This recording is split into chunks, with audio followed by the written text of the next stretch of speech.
Your next project is to now do an object on your own. You have to figure out a good object, and you have to figure out how to show where the darks and lights are and where things are going away from you and things are coming forwards. So let's look at a couple of examples, kind of what to do, what not to do. First of all, you have to find an object that's going to work well.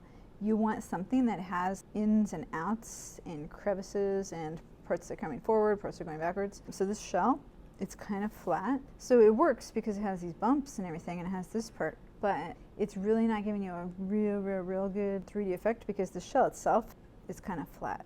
But also, can you tell where the light was? It's a little too consistent. Was the light coming from over here? Was the light coming from here? Should it be darker over there? It's hard to tell. So it's a little too evenly lit, and it's a little too flat. If we go in, and this is stippling, which we got to talk about still, but if we went in and made some of these crevices a little bit darker, it would also give us a little bit more of a like 3D effect. Something was going in a little bit more. You can see just this little bit right here. Much darker value. We're going to talk about stippling in a little bit.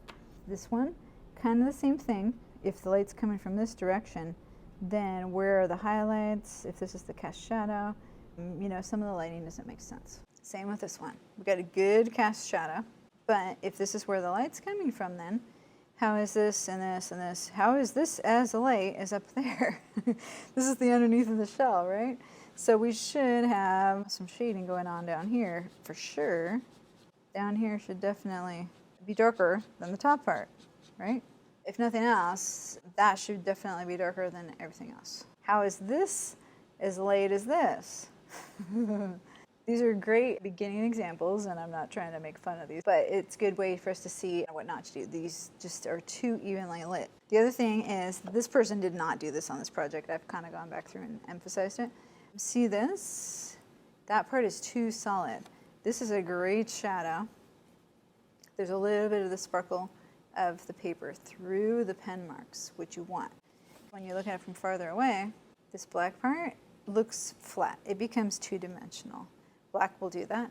So you definitely want to keep this. You do not want solid, otherwise you may as well just take a Sharpie and you're coloring at that point. So pen and ink, you want a little bit of that sparkle of the paper coming through it. This is an example of maybe not a great object. This is a vase. It's kind of like an aluminum. So anything that is too shiny, too reflective, too smooth might be harder than something that actually has crevices and ins and out like a shell. Also, same thing if this is the cast shadow, how is the light hitting in that respect? If you're not kind of sensing the theme, know where the light and the shadow are. So it goes back to our beginning light logic that we do in drawing one. You know, the sphere, the light, core shadow, cast shadow. So here we can definitely see this side is lighter. The light is hitting on this side. We have some shadows more on this side, shadows more on this side.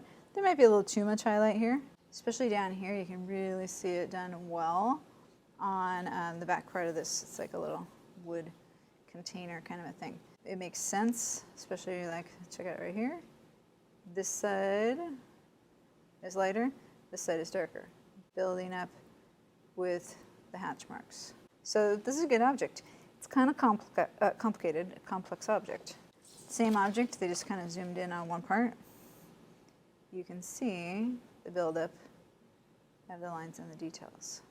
Okay, part two. Let's say I was doing this shell. You can kind of see a little bit of the similarity in the sketch. You can see that part that's sticking up, that part over there, this part in here. First thing, as you are trying to find an object and as you're doing it, make sure you start with a detailed enough sketch. This is detailed enough for me because I can see the different parts. I know this is the center part, same. This part right here, this part right here. Up in the top corner, I got that, and I got that, kind of the two ears of it. I got that one, and I got that one. I have enough of the bottom frill part. I probably, if I was to keep going on this, see these like kind of ins and out. These stripes I'm gonna ignore, but these up and down, like vertical kind of, this is highlight and shadow. This is where it's going up and down and up and down. So down here, if I was actually working on that part, if I were to finish this, I would probably grab a pencil and make sure that I plan out where some of those ins and outs are, even if it's just super light like that. I'm going to use that part to show you how to stipple. Remember, the light area is coming forward, the dark area is going backwards. So right here, if I actually touch it, this part right here is a lighter, and then there's a darker part next to it. The pen technique we did not go over is stippling. Stippling, I'm just going to do it down here. Stippling is dots. The closer together, the darker. More spread apart, lighter. Some people really like stippling and some people hate it. You do not have to use stippling, but it can be useful in parts. I like to combine it, so say right there, I build up all my cross-hatching to get this really like bumpy kind of texture. Where I left it lighter, it's coming forward. Where I make it darker, it's going backwards. And some of this stippling is good for just like really, really faint shadows. And also, especially for the shell, the texture of it a little bit. So if I wanted to come down here and show that this part was where, if this is the highlight, maybe the shadow part is kind of coming through here. I can start doing this a little bit where it's getting lighter, and then maybe over here it's getting darker again. I can mix it with hatching, so maybe this is the edge of it. Make sure I'm still on camera. Okay, so maybe, you know, my shadow, I'm kind of doing here. If I'm doing those edges, I can do it with stippling. I can keep going and make the stippling darker. Or at that point, I can kind of match it up with some hatching too. So if I'm trying to show that there's this like bumpiness, if I'm trying to show that it's kind of going like that, I do a light area, a darker area, a light area, a darker area over here. So the stippling can kind of help it fade out and get kind of darker. And especially on a shell like this, a natural object, it's not perfect. These shouldn't be perfect. I should have some areas where maybe it's a little darker here, maybe a little darker here. Same thing here, maybe it's a little darker here. Maybe I use a little bit of stippling in there to make it slightly darker. It looks weird when it's just on its own, but when you put it together with everything else, it makes sense.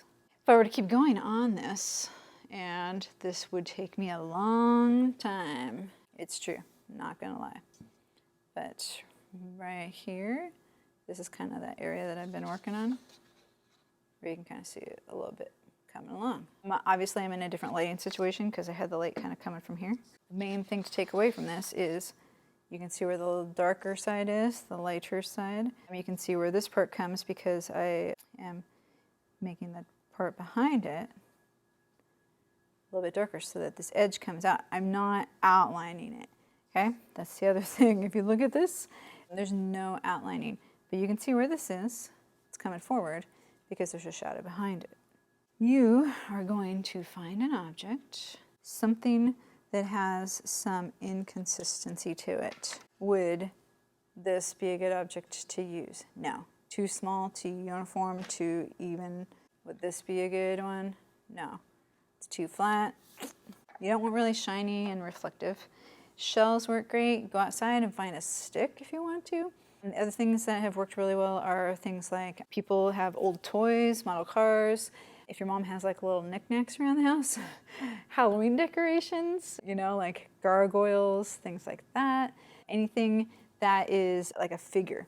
Beware of stuffed animals. Those don't work really, really great. Anything with fur and that's fuzzy does not work well.